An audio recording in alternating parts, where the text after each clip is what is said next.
You're right there, guys. Welcome to Dan's Wildlife. Sorry about the lack of content. I've been kind of studying, been at college recently, so that's taken up most of my time. As you probably, I don't think you know, I'm doing a HNC in animal management at Dudley College.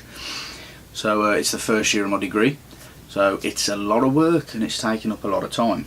So today's video is going to be about ferret health. Something I've been meaning to cover, mainly because I've got gills, which are female ferrets, and they can suffer from some pretty nasty health issues when it comes to not getting spayed and other things.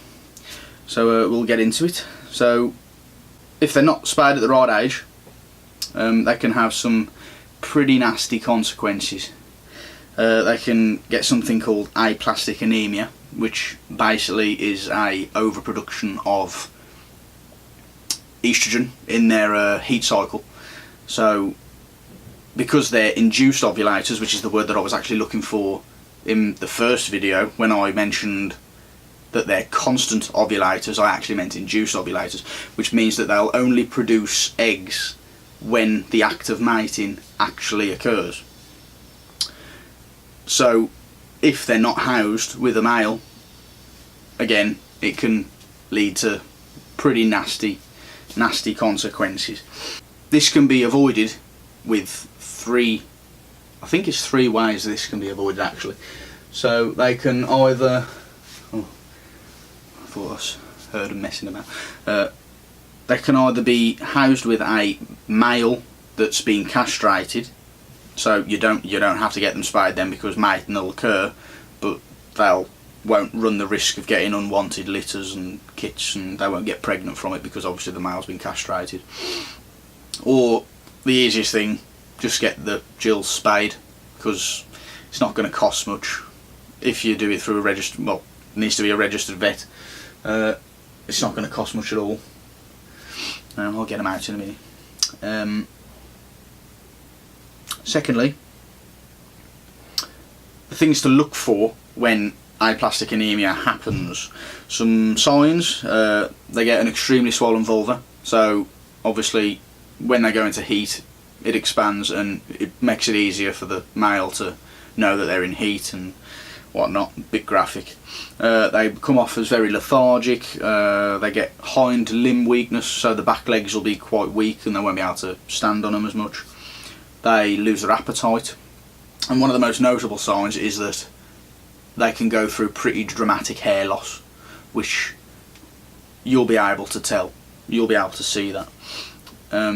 So if you spot any of those signs or suspect any of these signs, it's important that you get your ferret to a vet as soon as possible, because otherwise it can result in death, which obviously it's a pretty slow, painful death that can be caused through this, and you wouldn't want to wish that on anyone really. So the way this happens is that they overproduce estrogen. If they're not being mated with, they overproduce the estrogen, and the high levels of estrogen shut down the bone marrow in the bones, which produces red blood cells, and it's the red blood cells, obviously lack of, that causes the anemia, and then this can cause hemorrhaging. Wounds won't clot properly, so they'll bleed more profusely. And again, it's potentially life-threatening illness that you want to kind of monitor. So the easiest way to do it is get your female ferret spayed. It's the best thing to do. Now, I'll get out. That's if they want to get out. So these are my beauties. They've had eggs today for the first time, which, another thing, hairballs, they're susceptible to hairballs, so the best thing to do, give them raw egg yolk, and apparently that's meant to help with the getting it through the system easier. And that's the first time they've had raw egg today, and I really liked it. It was gone within minutes. Oh, there you go. Let them out for a bit. So yeah, hope you enjoyed the video. Please like, subscribe, and again, got some updates coming soon. I'm going to Africa during the Easter half term, and I'll be going to Romania in July. You can find me on Facebook. I've described what obviously is going to be happening, and please go like and follow my page on Facebook, Instagram. I'm everywhere.